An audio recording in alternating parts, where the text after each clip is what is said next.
Pop, I don't just walk.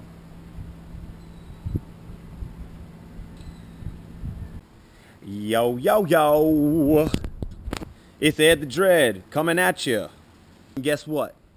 I'm still alive. And so are you, apparently.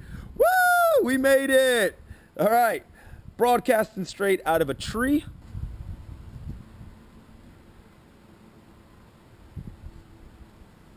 Because I had to uplift myself from the somber mood that everybody's been feeling. So much for living in America. The world didn't blow up. You woke up today. Maybe some people are actually getting paid today too. So it could be the best day of your life. The best day since yesterday until tomorrow. I think the closest thing to this election that I can remember is Y2K. Everybody got hype. People went out, bought rifles, bottled water, canned beans, everything to survive underground for as long as you possibly needed to. And then New Year's Day came, and nothing happened. Well, something happened. A bunch of people spent a bunch of money on unnecessary stuff, but other than that, nothing happened. The computers didn't blow up, all right? The hands of time didn't turn backwards to like 0 BC, and everybody's still alive. So very similar. Now, the number one culprit in the hype is going to be the media. So if you're sitting at home watching the television all day and all night, of course you're going to get hype. Think about it in relation to things that you do every day, all right? If you do something every single day, whether good or bad, you're going to become good at it, all right? So these people put out news that they want you to watch every single day. They figured out the equation to get you to stay tuned in, and it's fear. It's suffering. When you're glued to it and worried about the election, these same emotions occur. That's just a side note, because you know I like to make light of the situations. All I've been doing is voicing my opinion, finding the opinion of others, and having a good one. But some people have had some issues with that. So I've heard it face to face from people. I've heard it on the internet. I've been heckled. Ed the Dread, you know you cost us the election. Whoever us is. Ed the Dread, your vote could have counted. Your vote could have pushed us over. You messed it up, Ed the Dread. Look at what you did. I don't want to say I told you so, but I'm going to say I told you so. So I told you so. One candidate won the majority. One candidate won the Electoral College. It was as if those words had come out of my mouth just a few days ago.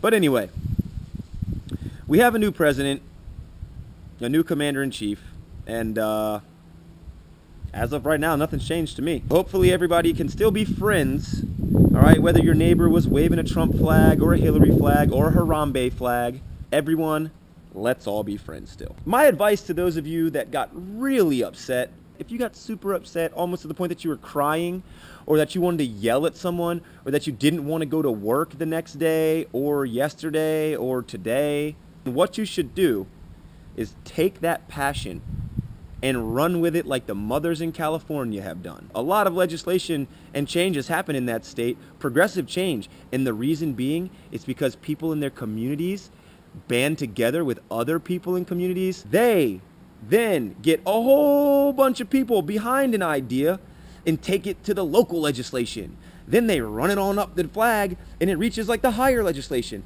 If you're super passionate, please use that passion to make real change outside of your November ballot. What I'm saying is start from the ground up, all right? Don't go to the top of the castle and try to change the top and then have it trickle down to everyone below, all right? Start at the bottom, start at the foundation, start where it all is, where the mass of humans are, and then run it up, because that person at the top, they can't stop it if there's enough of the people below it pushing for it to happen. And if they do stop it, then you know there is something wrong with your government.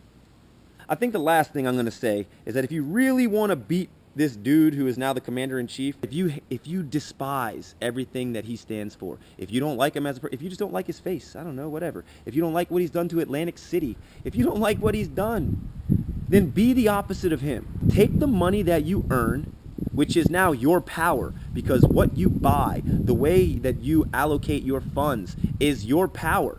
It's the voice of the voiceless. Take your money, spend it at places that aren't using sweatshop labor. Spend it at places that aren't outsourcing the labor to another country, thus taking away jobs for Americans. Find the businesses that help the community, okay? Shop local, shop small. Heck, make your own business with something you're passionate about and help spread your message. But whatever it is, the power is with you to make a change every day, so you must start at that level. You can't stand Trump. You think Trump's a rump. Make America grand again by spending your money with American businesses that care about Americans, or ideas that are going to help Americans, or ideals that are going to help Americans. Because if you fall victim to putting your money back into those capitalists who are greasing the pockets of all these politicians, who are sitting there in the lobby waiting to have their voice heard when you're not around, you're not really helping the change. Ed the Dread, signing off again. I love you. Peace be the journey, y'all. So much